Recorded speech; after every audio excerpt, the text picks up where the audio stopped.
right, welcome to Pitman 4x4. Today, we're going to try to help everybody figure out where your death wobble is coming from. I'm really trying to help here. I can't type this every time it comes up on Facebook, like 4 times a day. Someone's asking about their death wobble. We're going to cure all that today.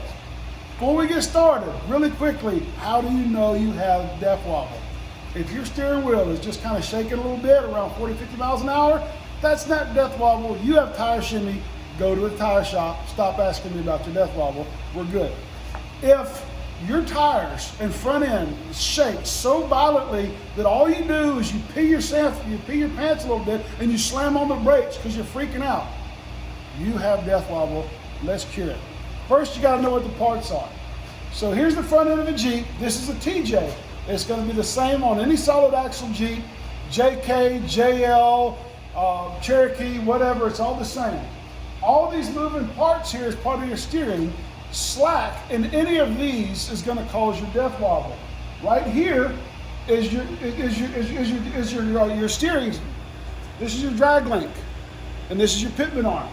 So coming in here, your Pitman arm, this is a connection point.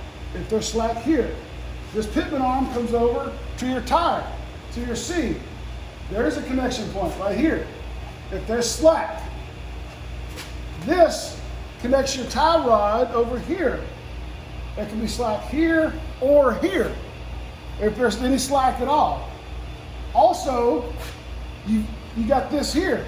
It connects to your frame, okay? And over here is the bracket where it connects to the axle. There could be slack there. If there's any slack there, it's going to cause your front end to go left and right over and over again. That's the main causes of this. We're going to show you how to find this stuff. We're going to put it on the ground and find it just like you would in your driveway. All right. First of all, to get this figured out, go into the house, grab your wife, your daughter, your son, somebody that's willing to help, have them sit in the Jeep with the Jeep in park and the key turned on and the motor off.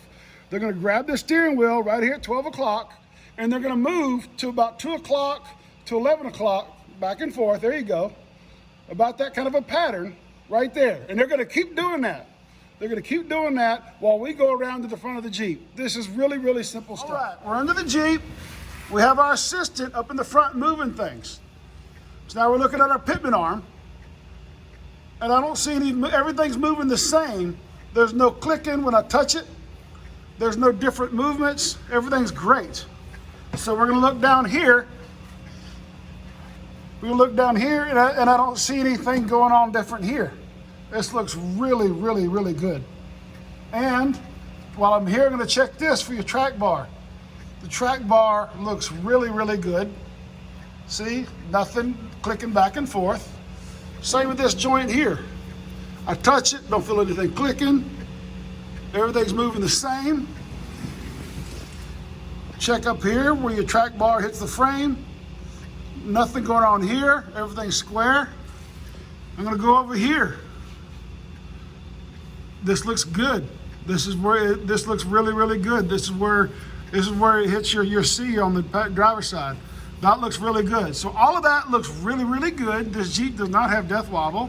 We're gonna put it up in the air real quick, and we're gonna look at these ball joints, and then we're gonna see what's going on there to make sure there's no problem with the ball joints. All right, so now we got the Jeep up in the air with the tires off the ground. All right, we're gonna check the ball joints. So what we're gonna do is we're gonna look right there. That's the slack between, that's the gap between the C, the inner C and the outer C, right here. So what I'm gonna do, I'm gonna put this pry bar under here on the axle shaft, and I'm gonna pry up right here, and I'm gonna look at the top. I'm looking at that little small gap. Look at this gap right here, and I'm looking for slack. You see, this Jeep has just a little bitty bit of slack, but not enough to be concerned about. So this Jeep has really good ball joints.